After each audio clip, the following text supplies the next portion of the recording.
Poppy van As owns a tiny Rusterkoek stall in Laingsburg. For over 60 years, she has lived a simple life until she met cyclist Stan Engelbrecht. When Stan Engelbrecht cycled into Laingsburg and bought a roosterbrookie from Poppy van As, neither of them knew that this serendipitous moment would form a bond that has lasted over 6 years and take Poppy from the Karoo to Italy. I'm going to Italy. Italy, here comes Tanny Poppy. Poppy and I met about 7 years ago. She had an incredible energy and positivity about her, and she was very funny and full of little jokes, and she made quite an impression on me. Stan was so taken with Poppy, he invited her to sell her Rusterkoeks at all the cycle races he organizes around the Karoo, and she has been at every event since. Na die eerste fietsryery het my lewe heeltemal verander. Toe my besigheid ook begin groei. So ek en Stan het toe 'n pad gestap. Hoor, hy het my nog die wêreld laat verken, hoor. Wat 'n broodjie moet dit wees? Ek het jam en kaas, R25. Ek het wors en smoor, R35.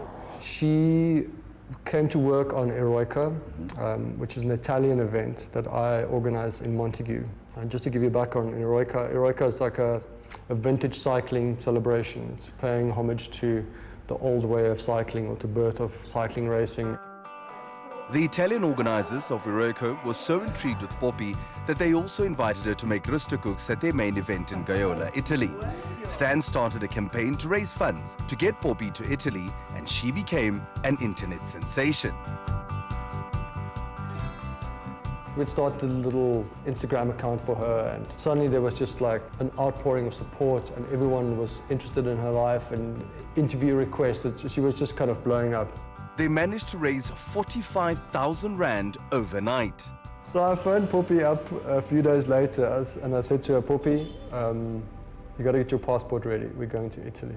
She started screaming over the phone. I was worried she was going to have a heart attack. She was over the moon. She couldn't believe it. She couldn't hardly speak on the phone.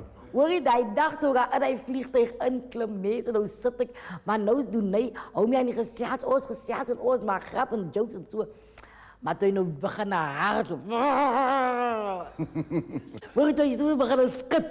Toe sê ek, hier kom mama, hier gaan ek nou. Hoe het dit gevoel om in Italië in te land? Hoe was dit vir jou? Ek was soos 'n kind wat 'n nuwe speelding gekry het, wat nog nooit 'n speelding gehad het nie. Hoor jy, die plek is mooi. Mense, ek leef hier nog steeds in die wêreld in. Dit is grasgroen. Die geboue is hoog. Die struitjies is klein. Before we flew to Italy, people said to Poppy, you're going to go make bread in Italy? Where are you going to find wood? You're going to have to take firewood from here. Nou, die mense die vir my gesê, Tanny Poppy, Italië het die hout nie. Toe sê ek het 'n manier om my brood te brei. En moet ek om in die gebou brei, gaan ek brood brei. Kan nie dieselfde smaak, maar ek gaan roosbrood brei. Maar toe ek toe gaan brood brei, hoor toe haal ek my hout self in die bos, en toe wie sien ek kom Stan ook aan met sy boom. Dis lekker hout.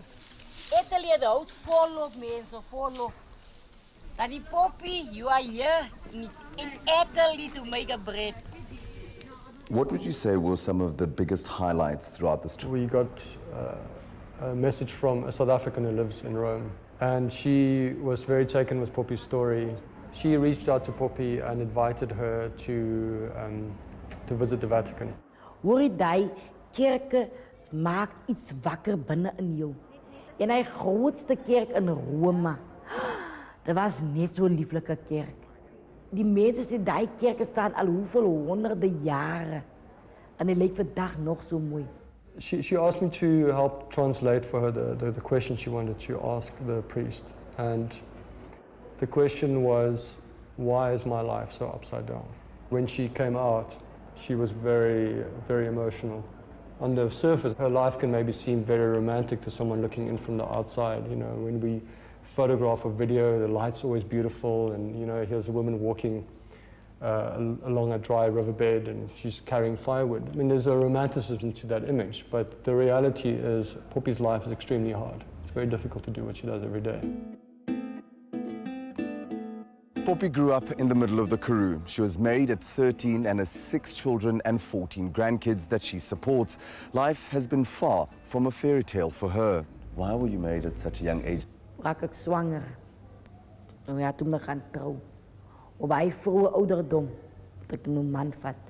Dat het met mij moeilijk gegaan. Dat het met mij zwaar gegaan. Ik heb niet geweten wat een huisvrouw zijn plichten is. Verstaan? Want ik is een kind wat nou uit de school uitkomt. En bij dagen heeft die man met mij bekleed. Of ik nou zwanger was of wat. Als hij wil slaan, dan slaat hij. You two come from 2 totally different worlds. I mean, Poppy from Laingsburg that makes rooster borekkies and, a guy from Cape Town. How does this relationship work? I guess it's an unusual friendship.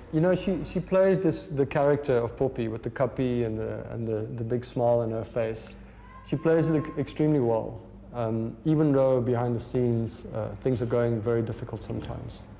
I don't know how she does that. I often wear my heart on my sleeve. I struggle to do. I can never do what she does. I don't know how she does it. Ik en Steense vriendschap betekent voor mij baie. Ik heb die andere keer voor hem gezegd, hij is voor mij zoals een pa. Ik heb niet meer een pa nie. En tegen van nood, dat kan ik klaar bij hem, als hij daar te helpen.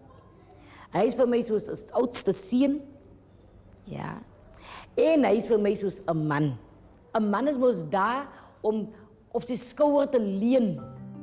Stan and Poppy's friendship has continued to grow and now has even turned into a documentary film as he has decided to document her journey from the Karoo to Italy.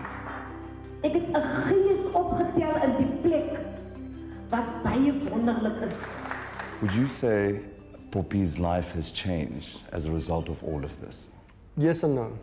Poppy's life is 1,000 times more complex than myself or anybody could really fathom.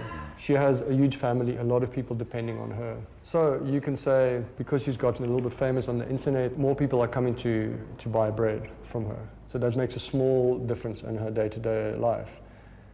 But it's not enough meaningful money to really make a change. Alma sê aan die Poppy, jy's nou famous. Jy's nou wereldwyd bekend en jy's nou daarbo. Maar weet jy, ek voel niks van soos mense famous nie. Ek voel hom, ek wil net die onder. Maar ek wil nie daarbo, ek kan nie daarbo roosterbrood brei nie. Ek moet hier roosterbrood brei. So ek moet bly staan hier, plat die waar ek staan, verstaan nie? If you believe,